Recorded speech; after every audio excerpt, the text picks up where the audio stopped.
Hi everyone. After proving Leibniz theorem, we will solve some questions using Leibniz rule.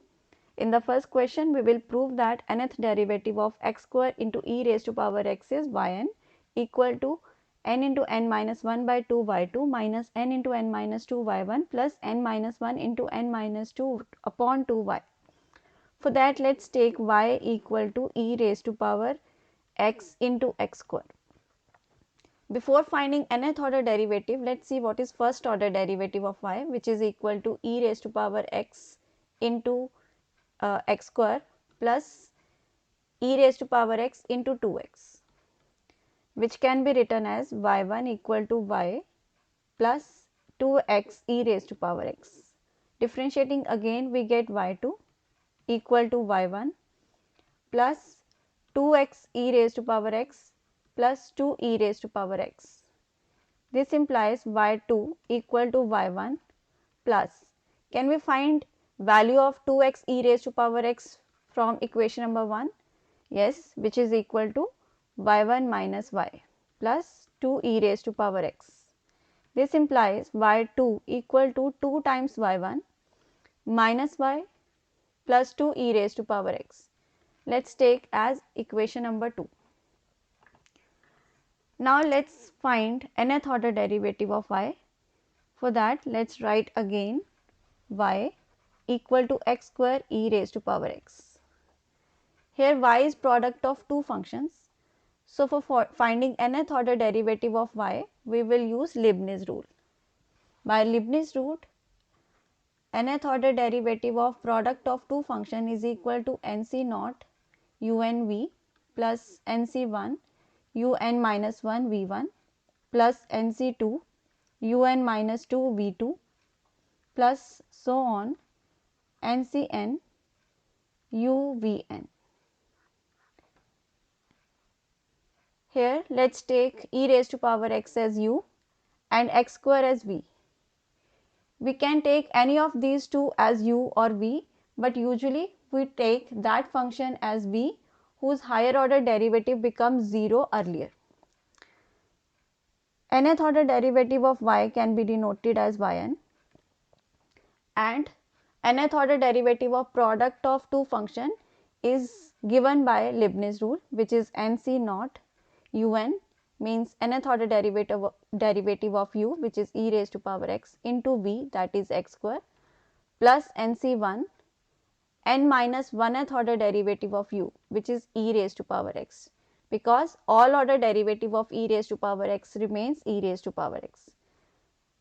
With this, v1 is multiplied, which is first order derivative of v, which is 2x plus nc2 n minus 2th order derivative of e raised to power x is e raised to power x into v2 means second order derivative of v, which is 2 plus nc3 e raised to power x, that is un minus 3.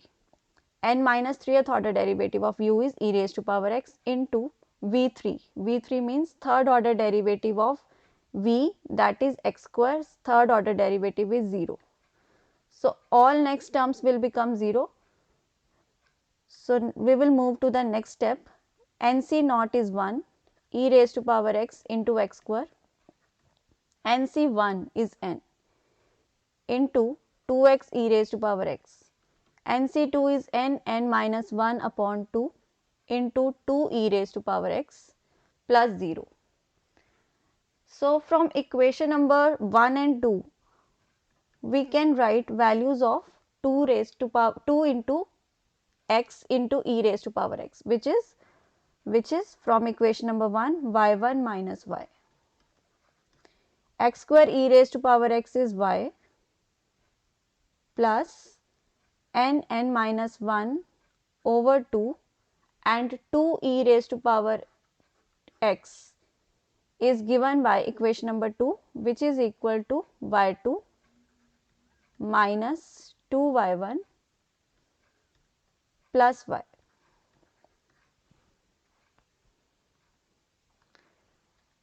Let's collect like terms. N into n minus 1 by 2 y2 We have two terms with y1. So let's take y1 as common. We will be having n minus n into n minus 1 plus terms with y1, y are 1 minus n plus n into n minus 1 by 2. So this is equal to n into n minus 1 by 2 by 2.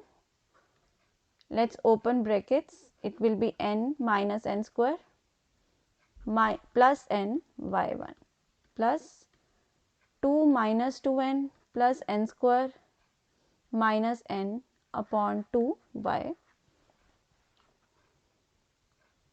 This is further equal to n into n minus 1 by 2 by 2. Let's take minus as common, n as common. We will be getting n into n minus 2 y1 plus factorize this. It will be equal to n minus 1 into n minus 2 upon 2 y. Hence, nth order derivative of y is given by this. In the second question, if y is equal to cos m sin inverse x, we will use Leibniz rule to prove 1 minus x square yn plus 2 minus 2n plus 1x yn plus 1 plus m square minus n square yn equal to 0. As y equal to cos m sin inverse x, we will differentiate both sides with respect to x and we will get y1 is equal to minus sin m sin inverse x. Again differentiation of m sin inverse x is equal to m over 1 minus x square. Squaring both sides we will get y1 square is equal to sin square m sin inverse x into m square upon 1 minus x square. It can be written as 1 minus x square y1 square and sin square theta is 1 minus cos square theta.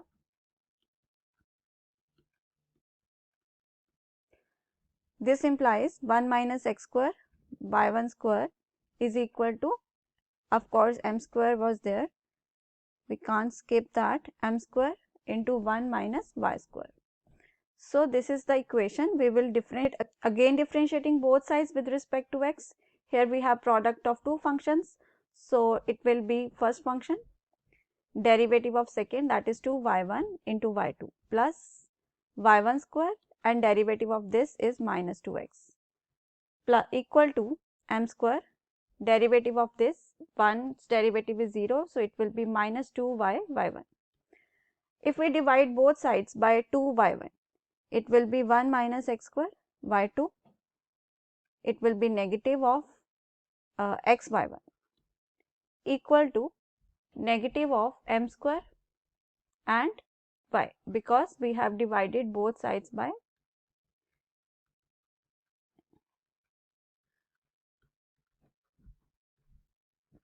2y1.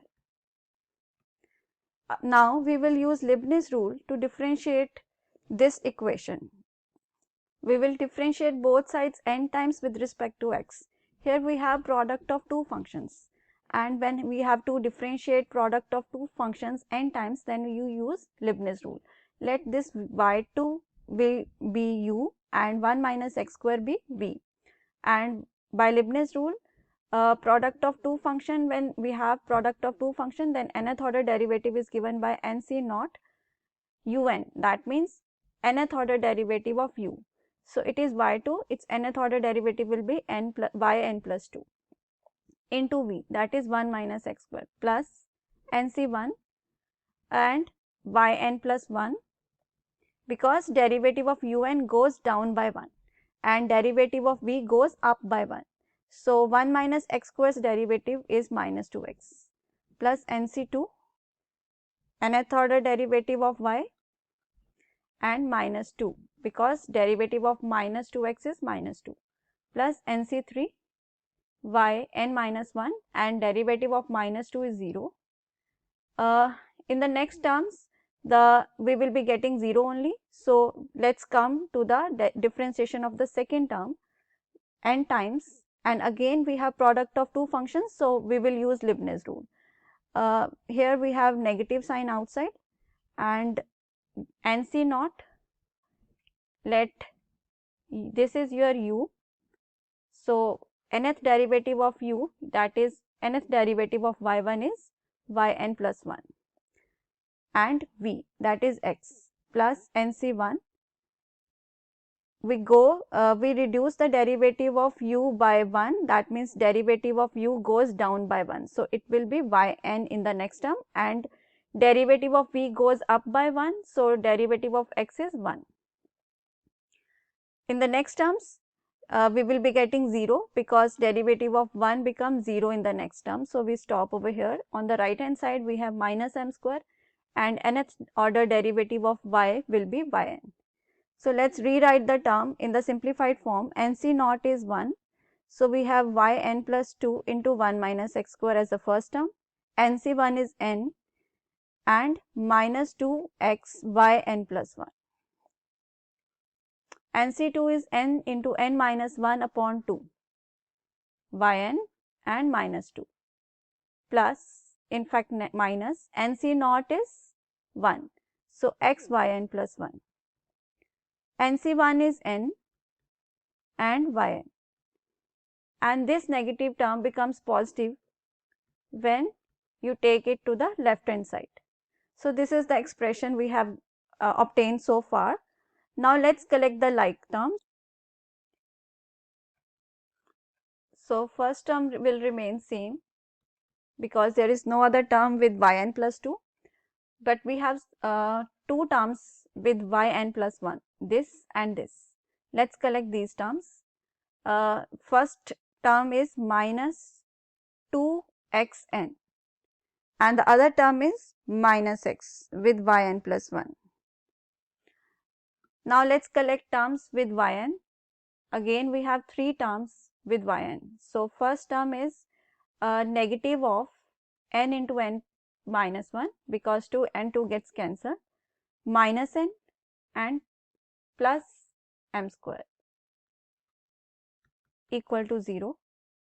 This is further equal to 1 minus x square yn plus 2. Let us take negative and x as common. So, we will be getting 2n plus 1 into x yn plus 1.